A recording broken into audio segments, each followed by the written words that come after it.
What is going on, everyone? Welcome back. Teddy Southeast Side here, and today we are going to take a closer look at Dreamscaper, the prologue. So this is going to be a good look at what is coming up here for Dreamscaper. This is in early development, so this is a look at a potential really good game. And I am telling you, based on the prologue, which is free to play, people, it is free. Go give it a shot on Steam. It is fun. I see a lot of really good potential here. So I'm really hoping that, I keep saying really hoping that this is going to turn out to be something really good. So now that all the reallys are done, let's take a look at what you can do in Dreamscaper right now for the free version. There is also a $4.99 version, which is basically you're giving them money to continue development. It looks like more gameplay is available for that $5. And then even more is coming here in the summer. So let's jump in, take a closer look at what it currently has to offer, and see if it's something that you might want to try as well.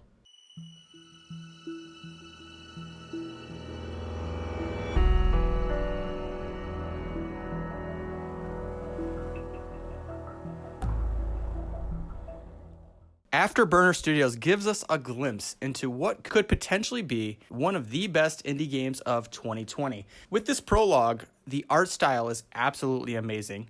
It's got beautiful and fluid movements. So it's got a roguelike style where you're going to be playing twin stick shooting type gameplay, various weapons, specials, abilities. The fact that you play an aggressive game while you're dreaming, but then you're also building relationships with people outside within their real world. You're going to have to be able to get to know them over time, which will then unlock future abilities and skills and weapon upgrades. So it's a lot more in depth than just what you might see scraping the surface. You know, right up front, you're going to play one main dream world, procedurally generated. So you're going to have a different layout each time. If you're able to get the Supporters Edition, which is only $4.99 again, you're actually going to get another 50 items, a world to run through with again, different enemies, a different boss.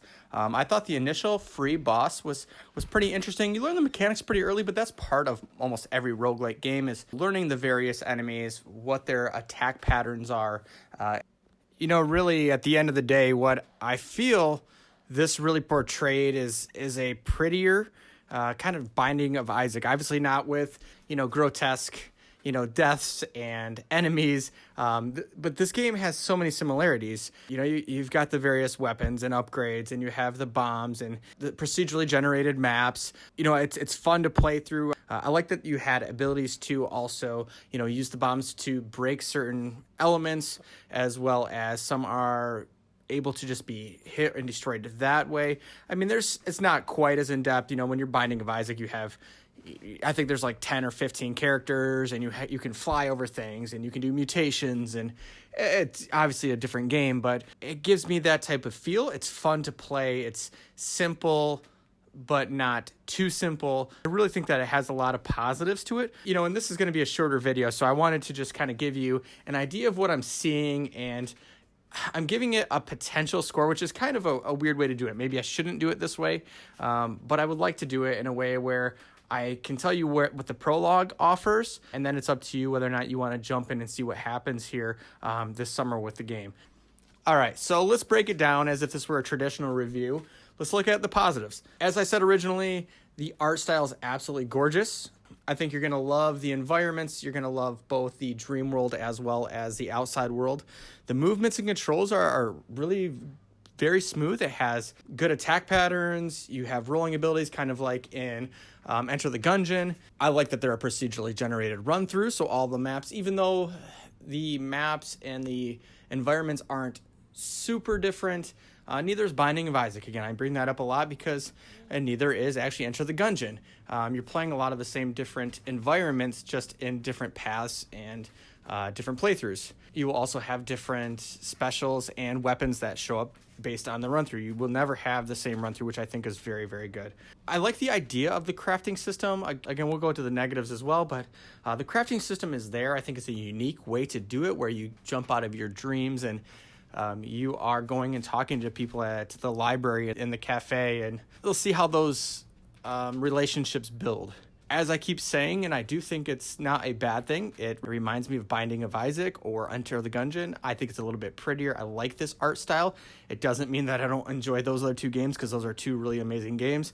I just think that this has the potential, if it evolves like those, to be a really, really impressive game. I thought, again, it's very easy to pick up, and I like the idea that there are special abilities, and they're unique. You know, you're using your finger to shoot, or you're actually getting these really cool swords and these special attacks, you know, this wind attack as an example. There's a lot of really well-polished movements and attacks and abilities. I thought this was a really well-thought-out game.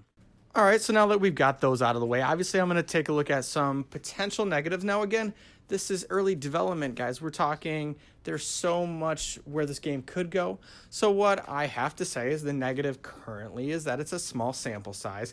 I do know that there's the Founders Pack for another $5 to get you 50 more items, another boss, some different enemies, like a different world. So you can consider that, and for $5, it really is nothing. There are times where I thought, is it difficult enough? Again, if you're playing Enter the Gungeon or The Binding of Isaac, some of those boss fights are really, really epic and very difficult. You really have to step back and learn those attack patterns to get good at them. I was able to beat the prologue boss first try pretty easily. I wouldn't say easily. I mean, I got hit quite a few times, but again, you learn the attacks pretty quickly.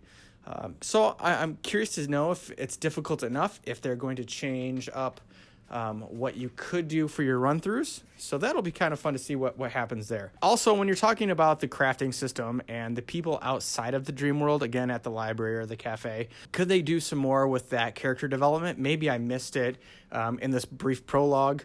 Maybe it will continue to evolve. You'll get to know them. You'll know about the backstories and why they're important to your main character. But obviously right now it's not there. And then finally, for me, it's of course for only $5. Again, you get that Founders Edition. They talked about what's coming out in the summer. It sounds like some really good updates are coming. Will it continue to evolve beyond that, just like Binding of Isaac, you know, and all the different updates and DLCs? I think if it continues to evolve like that, once again, in my opinion, we are early into this year still. I mean, we're getting about halfway. This easily could go down as one of the best, if not the best indie game of 2020 if it continues to evolve and become what it could be. And it's been fun to play for the little bit of time that I've had my hands on it. Okay, so we've got the positives and negatives out of the way. I'm just going to go straight into this. I know that this is a very superficial score going based on what I'm currently believing the game could be. So please take this with a grain of salt. Play it yourself. Again, the prologue is free. I'm going to give it already an 8 out of 10 based on what I'm currently seeing on where I think the Founders Pack is taking it and the fact that there are some updates coming this summer. I think it easily could end up being a 9 out of 10 after everything's all said and done. So I'm going to give it an early development 8 out of 10 score. And again, I know that's very superficial, and but I really like where they're going with it. And I'd be really shocked if people aren't talking about this game later this year a lot. So as always, guys, thank you so much for spending some time with me. Thank you for listening to my viewpoints on a random indie game. I love being a part of various communities. Thank you for being a part of my small community, both here on Twitch and Twitter and Instagram. You guys know where to find me. I hope you'll stop by and say hi sometime. And we will see you sometime soon, probably in a couple weeks with the next indie game review. So have a good one, and we'll talk to you all soon.